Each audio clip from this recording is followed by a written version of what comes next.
नमस्कार, ESPN 9 news में आपका स्वागत है। मैं हूं आपके साथ दिनेश कुमार। बात करेंगे हरियाणा की डिप्टी सीएम दुष्यंत चौटाला की। जी हां, 4.5 साल तक भारतीय जनता पार्टी के साथ मिलकर दुष्यंत चौटाला हरियाणा में सरकार चलाते रहे, लेकिन सीट शेयरिंग का जब फॉर्मूला सामने आया तो लोकसभा में एक भी सीट भाजपा उनको देना नहीं चाहती थी।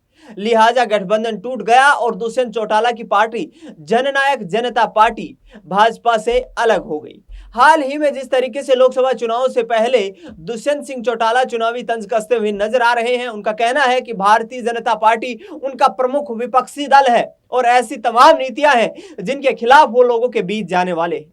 सुनिए क्या कहते नजर आ रहे हैं बीजेपी की नीतियों को लेकर के दुष्यंत सिंह चौटाला। गठबंधन टूटने के बाद पहली बार हल्के में आए तो किस तरीके का रिस्पॉन्स? जैसे पहले था, मुझे तो कोई अंतर लगा नहीं और जोश और दिखाए कार्यकर्ताओं के अंदर। और मैं मानता हूँ लोकसभा के अंदर जो जीत हमने 2019 के विधानसभा में उचाना से ली थी, जननायक जनता पार्टी के जो भी प्रत्याशी होंगे उससे फालतू अंतर से हम उचाना से जिताने का काम करेंगे। सर, कल चौधरी वीरेंद्र सिंह जी उचाना आए थे तो कह रहे कि डिप्टी सीएम दुष्यंत चौटाला का जो ये समझौता टूटा है, ये एक प्लेयर है, एक्स्ट्रा प्लेयर होते हैं जैसे टीम में। चलो, एक साल तक तो वो तोड़वाना चाहते थे, तब तो मैं कोई प्लेयर नहीं था। आज कांग्रेस में चले गए तो कांग्रेस की भाषा बोलने लग गए। उनका मामा का बेटा भूपेंद्र हुड्डा भी यही बात बोलता है। कोई अंतर है? मैं एक चीज मानता हूँ, राजनीतिक तौर पर जितनी घबराहट वीरेंद्र सिंह जी के परिवार में है, वो ये साफ कर देती है कि बेटे को तो बीजेपी में ज्वाइन करा लिया और हस्बैंड वाइफ आज भी बीजेपी में बैठे हैं, वो क्यों नहीं कांग्रेस में जाना पसंद? और निर्णय लेना था तो पूरे कुंबे ने इकट्ठे लेना था। जिंदल परिवार ने लिया भी। 2 किश्तियों में तैरने वाला आदमी हमेशा समुद्र में गिरता है और ये चीज भविष्य के अंदर आप वीरेंद्र सिंह जी को देखो। भूपेंद्र सिंह हुड्डा कहते हैं कि 10 की 10 लोकसभा सीटें कांग्रेस पार्टी जीतेगी। पहले तो भूपेंद्र सिंह हुड्डा को ये ज्ञान होना चाहिए कि 9 पे लड़ रही है कांग्रेस, 1 पे आम आदमी पार्टी लड़ रही है, 10 कैसे जीत सकती है। और दूसरी चीज है कि उनके तो पूरे कुंबे में ये घबराहट है कि वो रोहतक बचा ले ना बचाए।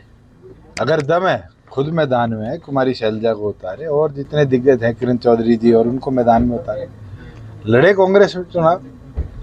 आज उनके मन में घबराहट इतनी है कि बारी बारी वो जेजेपी को टारगेट करते हैं।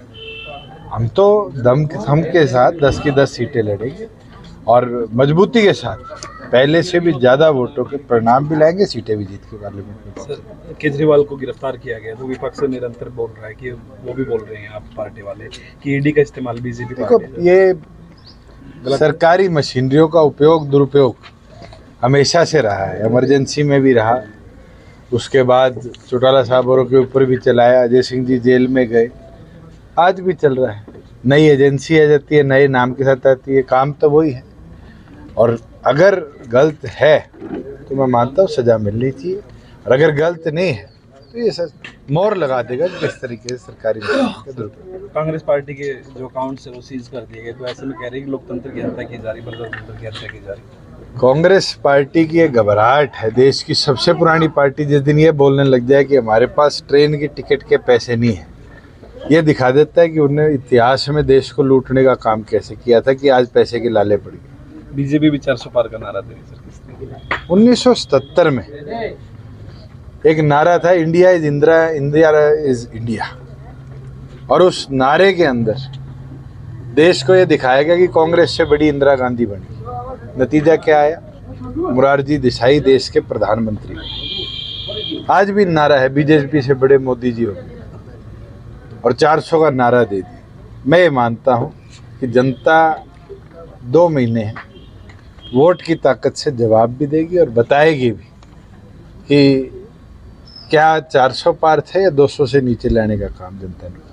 वैसे बीजेपी के जो कैंडिडेट हरियाणा में वो 6 कैंडिडेट कांग्रेस से आए हुए हैं, तो किस तरह देखते हैं कि देखो, आज के दिन तो बीजेपी इज न्यू कांग्रेस।